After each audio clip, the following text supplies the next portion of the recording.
For uh, achieving your rights, you have to speak out. Yes, you have to sort of prove to them you have skills. It's like marketing. You have to market yourself. If you don't tell them what you know, how will they find out? Otherwise, they were happy with the same wages and do whatever. If they ask anybody else in my team, they will jump into the role. Yeah. Will do it because they're getting promotion. I wanted promotion with more salary because I was getting more responsibility as well. I had to work extra 10 hours a week. More responsibility. I had to go into meetings before I could finish my time on time by the clock and go home. But after getting promotion, I had to stay behind for meetings. 10 extra hours every week. So I said, no, with that kind of time, let's see, 10 extra hours per week means 520 hours in a year. I'm going to work on the same money as her. I need more money.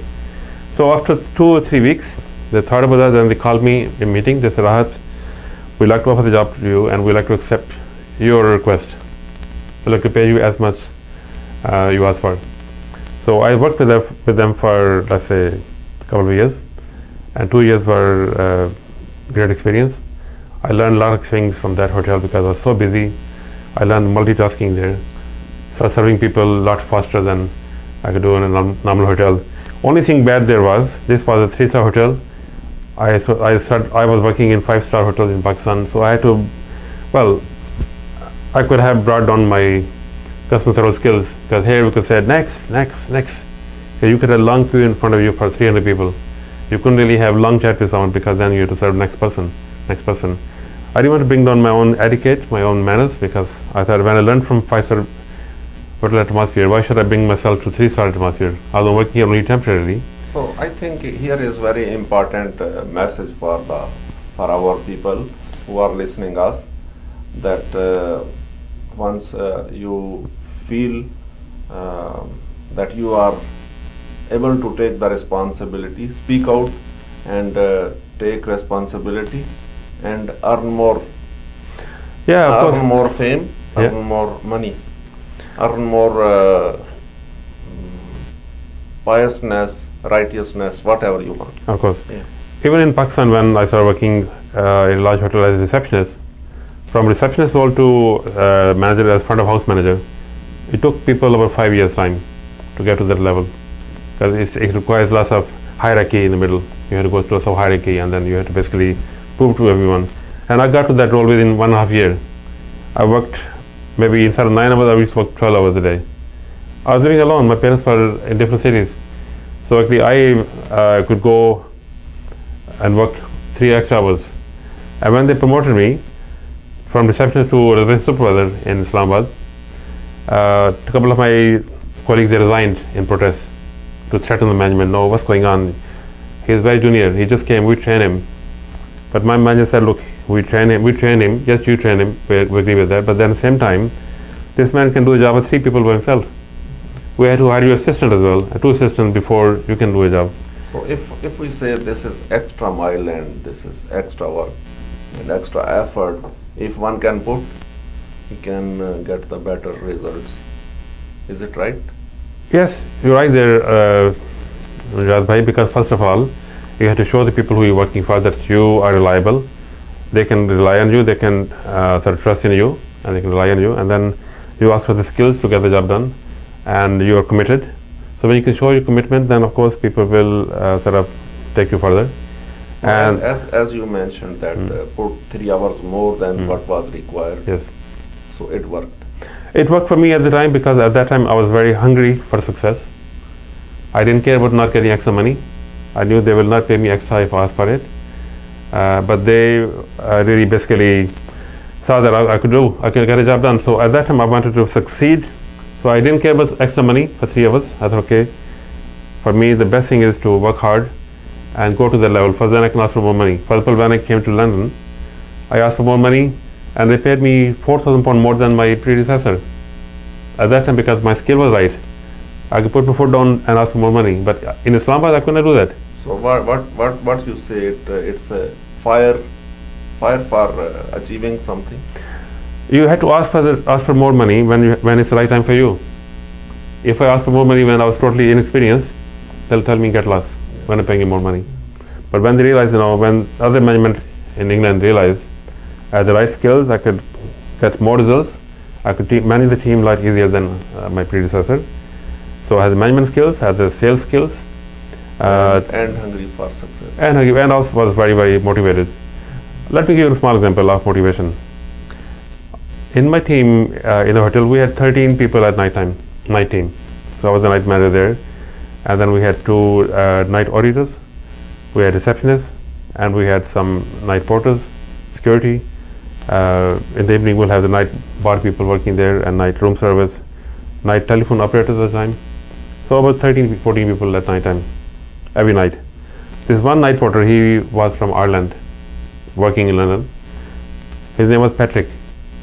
And this guy Patrick, he was always very scruffy looking.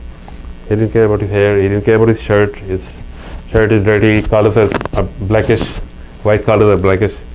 And he smelled bad. He didn't brush his teeth when he came to work. His feet were, his shoes were also quite dirty, and he didn't care.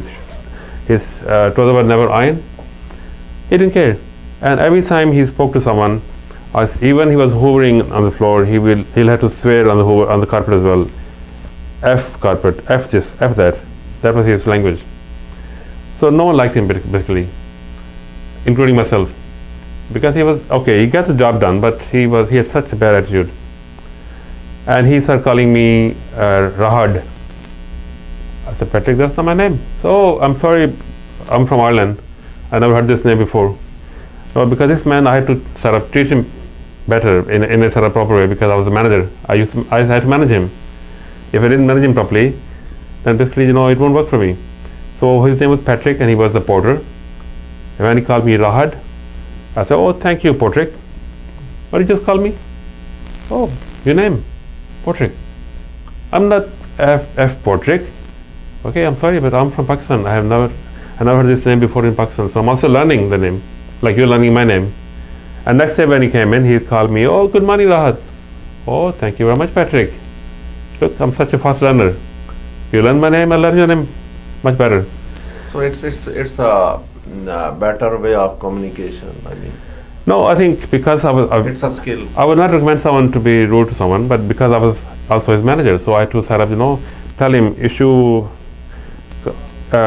misspell my name, or maybe on purpose, not that because you have difficulty doing it on purpose, then I can also misspell your name.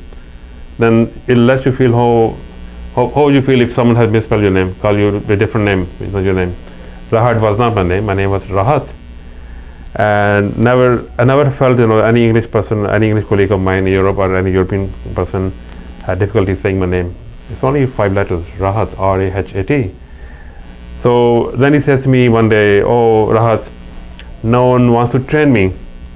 I said, why? Why should they train you? I said to him, in my opinion, you like to stay a porter for the rest of your life. No, I effing don't. I said, okay, listen. Why? Why do you think you don't? Tell me why you're doing about it. What are you doing about it? Anything you're doing about it to become better? I change your lifestyle? I change your life? No, nothing. So when will you do it? But no one wants to train. Okay, I can train you. I can make you better. First of all, let's start with a better attitude. So it's an interesting story, Mirad Bhai, because he said to me, how can you start? First of all, stop swearing. Every time you use a swear word, you have to put 50 pence of a UK currency, 50 pence in the bowl. We put a bowl on the reception desk. So he said, it was in Pakistan or in London? In London. Okay. In my first job. So every time he swore, he said F this, and okay, put 50p there. And then he said F again, we asked him to put 50 pence again. First night, that bowl was full with 24 pounds. All his tips for that night went into that bowl. So all the night stuff, we had hot chocolate, coffee, cappuccino, everything from his money. When he came back second day, he knew that every time So everybody was cheering and he was crying. We're all laughing at him. We're all happy because and he was crying. He was crying inside But because he was learning. He was learning. Yeah. When he came second day, so he every time second day. Once you have to learn, you have to pay. Definitely, learning doesn't come for free. Okay. It has some cost involved. Very good. So basically, second day when he came, and then second day we only made about 12 pounds from him. It went almost half. Every time he wanted to swear, he would put his hand there. Oh, and then because he knows every time if you use F word, 50 people go in the ball. So I stopped doing that. So you were loser, eh? He was loser. We were losing on the tea coffee side, but I was also trying to teach him. After 6 days, zero money, went to zero. And then I started teaching some computer skills. At that time, computers were quite old. I'm talking about back in 1989, 1990s. That time, technology wasn't so great, but we still had computers. So at that time, basically, when I started teaching some computer skills, and that brought some change in him. Change was like, for example, when he came back the following week, he had a new haircut, he had a brand new shirt, his shoes are polished, he has an ironed trouser as well, and he spoke better English, not Cockney English, not sort of slang English, proper English. No, otherwise he has to pay. No, he didn't have to pay for slang English, but he had to pay for rude English. But once you pay attention, then you. So basically, this guy, I trained him. Yeah. I taught him other skills. Then in the meanwhile, I was also learning more and more, and I had more sort of because one thing, I have never been afraid of teaching other people.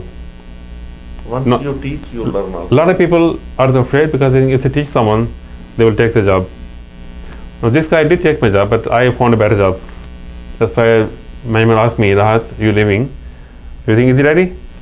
Yeah, he's ready. Go for it. He can do my role now. And this person, he kept in touch with me for 3 years at least.